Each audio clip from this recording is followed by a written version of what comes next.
আসসালামু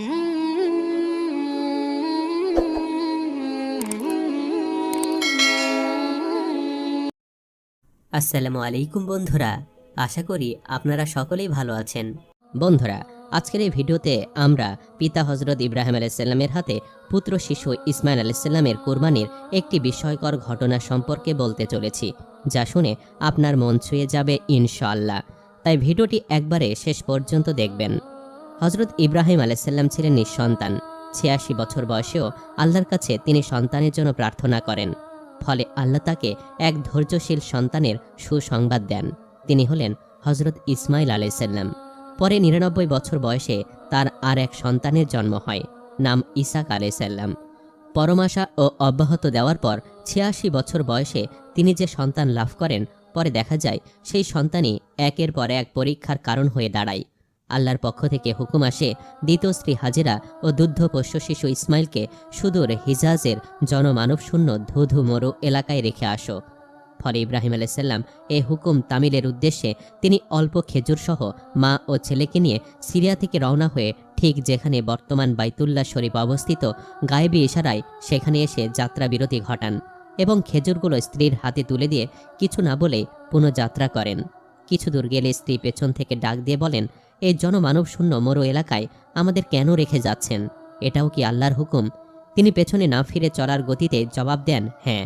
তখন স্ত্রী হাজেরা বলেন, তাহলে চিন্তার কিছু নেই, আল্লাহ আমাদের হেফাজত করবেন। দুগ্ধপোষ্য সন্তান নিয়ে বিবি হাজেরার একা দিন যাপন করেন। হজরত ইব্রাহিম আলাইসাল্লাম সিরিয়া থেকে মাঝে মধ্যে মক্কা এসে স্ত্রী ও সন্তানকে দেখে যেতেন। ইসমাইল শিশু থেকে কৈশোরে পদার্পণ করলে হজরত ইব্রাহিম আলাইসাল্লাম স্বপ্নে দেখলেন কে যেন তাকে বলছে, হে আল্লাহর নবী, আল্লাহর রাস্তায় কোরবানি করুন। নবীর প্রতি স্বপ্ন আদেশ ওহির সমতুল্য। তাই হজরত ইব্রাহিম আলাইসাল্লাম স্বপ্নে কোরবানির আদেশ পেয়ে অস্থির হয়ে উঠলেন।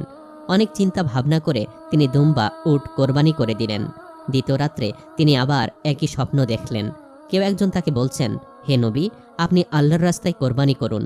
এবারেও ইব্রাহিম আলাইসাল্লাম ২০০ উট কোরবানি করলেন। তৃতীয় রাতেও তিনি একই স্বপ্ন দেখলেন। ফলে এবারেও তিনি ২০০ উট কোরবানি করলেন। চতুর্থ রাতে তিনি আবারও স্বপ্ন দেখলেন, কে যেন বলছেন, হে আল্লাহর দোস্ত, আপনি আল্লাহর রাস্তায় আপনার প্রিয় বস্তু কোরবানি করুন। এবারে স্বপ্ন দেখে নবী বুঝতে পারলেন যে প্রিয় বস্তু তার সন্তান ইসমাইল আলাইসাল্লাম। সে সন্তান তার নির্বাসিত মাতার নিকট থাকে। নবী তাদের সঙ্গে তেমন সম্পর্ক পর্যন্ত রাখেন না। এমত অবস্থায় এহেন এক চরম প্রত্যাদেশ কিভাবে তিনি কার্যকর করবেন? এ কথা ভেবে স্থির করলেন। ভোরবেলায় নবী তার আর এক স্ত্রী সারার নিকট তার স্বপ্নের কথা আলোচনা করলেন। স্ত্রী ছাড়া নবীকে অতি সত্বর স্বপ্নের আদেশ কার্যকর করার জন্য অনুরোধ করলেন।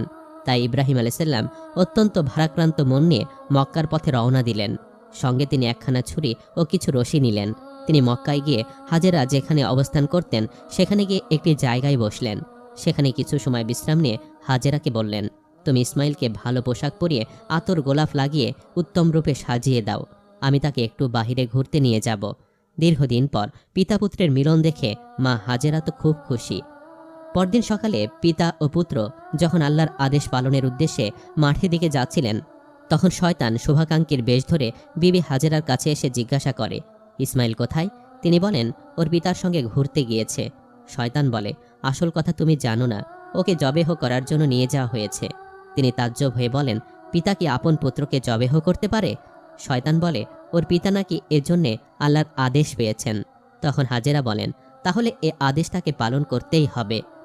শয়তান এখানে নিরাশ হয়ে পিতা ও পুত্রের পিছু নেয়। অতপর শয়তান এক হিতৈষী বন্ধুর বেশ ধরে তাদের গতিরোধ করতে চায়, কিন্তু তারা শয়তানকে এড়িয়ে চলেন। পরে সে অন্য বেশ ধরে পথ রোধ করে দাঁড়ায়। তখন এক ফেরেশতা এসে ইব্রাহিম আলাইসাল্লামকে বলেন, ওকে পাথর ছুঁড়ে মারুন। তিনি ৭টি পাথর মারেন এবং প্রতিবার আল্লাহু আকবার বলেন। শয়তান পাথরের আঘাতে সরে গিয়ে একটু দূরে পুনরায় পথ রুদ্ধ করে দাঁড়ায়। এখানেও তিনি তাকবীর বলে আবার ৭টি পাথর মারেন। ফলে শয়তান সেখান থেকে পালিয়ে যায়। নির্দিষ্ট স্থানে পৌঁছে ইব্রাহিম আলাইসাল্লাম বললেন, প্রিয় বৎস, স্বপ্নে দেখেছি তোমাকে নিজ হাতে জবেহ করছি, বলো তোমার কি মত? তখন শিশু ইসমাইল নিঃসংকোচে জবাব দেন, আব্বাজান, আল্লাহর সে আদেশ পালন করুন, আমাকে ইনশাল্লাহ ধৈর্যশীলদের মধ্যেই পাবেন। হজরত ইব্রাহিম আলাইসাল্লাম আপন প্রাণপ্রিয় পুত্র ইসমাইলকে যখন আল্লাহর নামে কোরবানির উদ্দেশ্যে উপুড় করে শুয়ে দিয়ে গলায় ধারালো ছুরি চালাতে উদ্যত হন, ঠিক ঠিক সে সময় আকাশ থেকে গায়েবী আওয়াজ আসে, ইব্রাহিম, ক্ষান্ত হও, অবশ্যই তুমি স্বপ্নকে বাস্তবে পরিণত করে দেখালে। হজরত ইব্রাহিম আলাইসাল্লাম এই আওয়াজ শুনে হকচকিয়ে যান। দিগন্ত লোকে দৃষ্টি দিয়ে দেখেন হাতে এক দুম্বা নিয়ে ফেরেশতা জিব্রাইল আলাইসাল্লাম আল্লাহু আকবার ধ্বনি দিয়ে দ্রুত আগোয়ান। পরক্ষণেই তিনি সেখানে হাজির হয়ে ছুরির তলদেশ থেকে ইসমাইলকে টেনে নিয়ে দুম্বাকে শুইয়ে দেন এবং পর মুহূর্তে ইব্রাহিম আলাইসাল্লামের হাতে তাই জবেহ হয়ে যায়। আর এইভাবেই হজরত ইব্রাহিম আলাইসাল্লাম আল্লাহর এক কঠিন পরীক্ষায় উত্তীর্ণ হন। তো প্রিয় দর্শক, এই ছিল আমাদের আজকের এই ঘটনা। কেমন লাগলো কমেন্ট করে আমাদের অবশ্যই জানান। আজ তাহলে এই পর্যন্তই। আপনারা ভালো থাকবেন, সুস্থ থাকবেন। আল্লাহ হাফেজ।